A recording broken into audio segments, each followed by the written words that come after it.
Nakakalungkot na balita ang natanggap ni Chris Aquino mula sa kanyang doktor. Kumakailan nga ay napakalaki na ng pinagbago ni Chris Aquino at hindi basta-basta ang kanyang pinagdaanan sa kanyang sakit na iniinda. Nakaraan din ay napabalitaan natin na wala na nga si Chris Aquino at si Governor Leveste. Ayon na rin dito sa interview ni OG Diaz kay Bimbi na before daw ang birthday ni Chris Aquino ay wala na nga sila ng gobernador. At ayon pa nga kay Bimbi, meron ng bago nagpapatibok sa puso ng kanyang mami Chris. At ito ay nadulas nga o sinabi agad ni Chris Aquino na ito ay isang doktor na kung saan ay marami sa mga netizen ang nagsasabi na doktor niya daw ito na siya yung gumagamot kay Chris Aquino. Kung kaya't naging masaya at makulay muli ang buhay nga ni Chris Aquino. Ayon pa nga kay Chris Aquino, ayaw niyang magkomento tungkol dito sa ex-boyfriend niyang si Leveste. Pero ayon nga kay Chris Aquino, ayaw niyang mamili.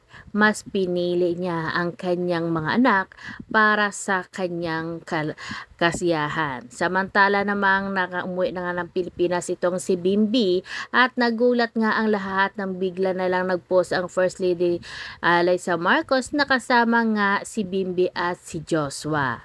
At dito ay sinagot din ni Ferdinand Marcos na ito pala ay tiyahin nga ni Bimbi at ni Joshua. Kaya walang mali siya at ayon ba sa presidente, humingi daw ng assistant na tulong itong si Chris Aquino para sa kanyang mga anak. Dito na sana nga mag-aaral at magtatrabaho itong si Bimbi.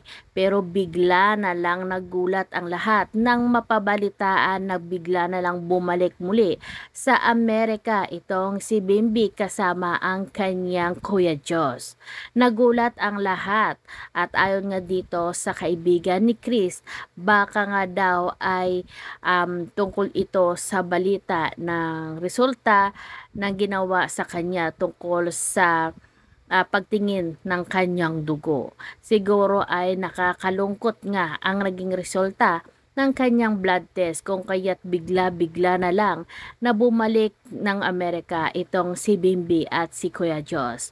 Pero ayon sa kaibigan nga ni Chris Aquino, naging masaya naman daw itong si Bimbi sa pagbabakasyon niya sa Pilipinas. Kaya nga marami ang nagtataka kasi nga yun nga ang sinabi ni Chris Aquino noon na uuwi na siya ng Pilipinas ngayong taon. At ito nga si Bimbi nga ay dito na sa Pilipinas magtatrabaho bilang artista at syempre mag-aaral.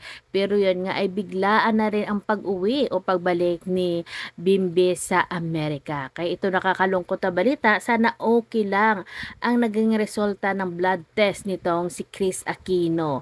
Kasi nga hindi biro yung pinagdaanan niya. Ilang taon na yung paghihirap ni Chris Aquino pero lumalaban pa rin siya para nga sa kanyang mga anak. Kasi ayaw na ayaw niyang mapawalay sa kanyang anak. Kasi nga ayon kay Chris Aquino, kailangan pa siya ng kanyang dalawang anak.